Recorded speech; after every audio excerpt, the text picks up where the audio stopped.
मानव जीवन वृक्ष नितांत आवश्यक होता है। वृक्ष ही जीवन, वृक्ष दिले सभ्यता बढ़ी है।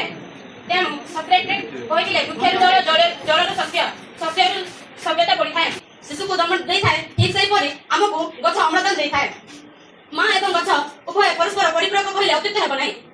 मां जन्म दे थाए सत किंतु हमको अम्लजान पाई श्वासक्रिया व्यवहार होई थाए जहा कि सेटा अम्लजान हमको त्याग करि थाए वृक्ष एवं अंगारकाम्ल को ग्रहण करि थाए। वृक्ष कामर उत्तम बंधु अटे। वृक्ष प्रत्यक्ष और परोक्ष भाव में कार्य करता है। वृक्ष लगे थाए जदि गछ जगह नथिले गछ लगे लोनी तेबे कोनरे गछ लगेबे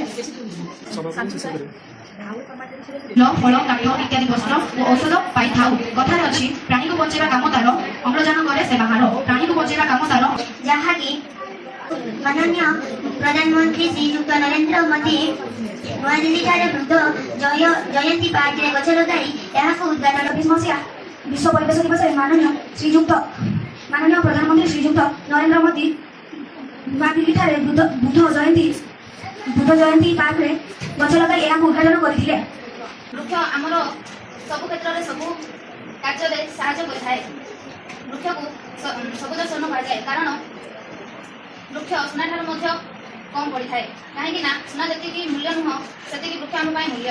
माँ बिना जमी छोट छुआटे बंची पारे ना सेमती गछ बिना आम प्राणी जगत बंची पार ना।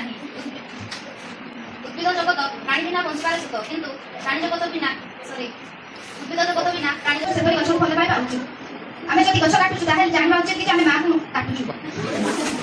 छोट बेलू आम गछ के काटा ना आम गछ लगे और गछ को बड़ करवा पानी एंटे कि गछ हमको बंचिबा पई अम्लजान मध्य दे थाए रहिबा पई काठ मध्य घर करबा पई काठ मध्य दे थाए एवं हमको खाइबा पई फल मध्य दे थाए एवं सुंदरता पई फूल मध्य दे थाए। वृक्ष हमको खाद्य फल तथा फल पनिपरिबा इत्यादि दे थाए। आसम पत्र मध्य 24 मसिया लगाइबा पई योजना करा जाई अछि।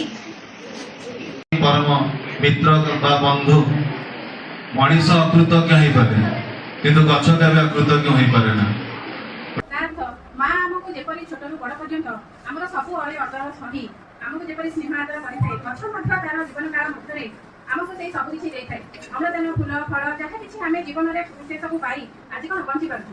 जेपरी तार फूल मह गई थाए स्निग्ध स्वच्छ जल में पवन परिवेश को शीतल दे थाए सेहीपरि लोक मन में जेपरी आम विरक्त भाव होता आमको इच्छा हुए निछाड़िया जगह खोजापी गोटे गछ तल खोजापी ना नहीं से गछ तल आम जब टे शांत भाव में बसी पड़ा जिते सब आम मन में टेंशन थी सब दूर हो जाए आम मन बहुत परिवेश को संतुलन रक्षा करबा परिवेश को प्रदूषण मुक्त करबा सेति पई का होची प्रधानमंत्री एटा गोटे जुगान्तकारी पदक्षेप नै आइछि। आदि नाम केवल आज न 5 दिन आरंभ करी सेप्टेम्बर 30 पर्यंत आउ ता कोने टार्गेट रखाइछि 10 कोटी गछ लागो गछर आवश्यकता आपण कोन अछि ना देखिबा जदि हम पड़ोसी देश देखिबा ताकू ना भूटान जिबा देश जीवा भूटान रे केते ताको देशर पाखापाखि 75 भाग जंगल आउ सेटारे विभिन्न प्रकार प्रकल्प कार्य पई गछ को कटा जाय नै ता कारण कोन गोटे माँ जदि आपण गोटे माँ जे अछि आमे माँ को जेति भूल पा गछ को बेसी काले गछ को लगे रखनी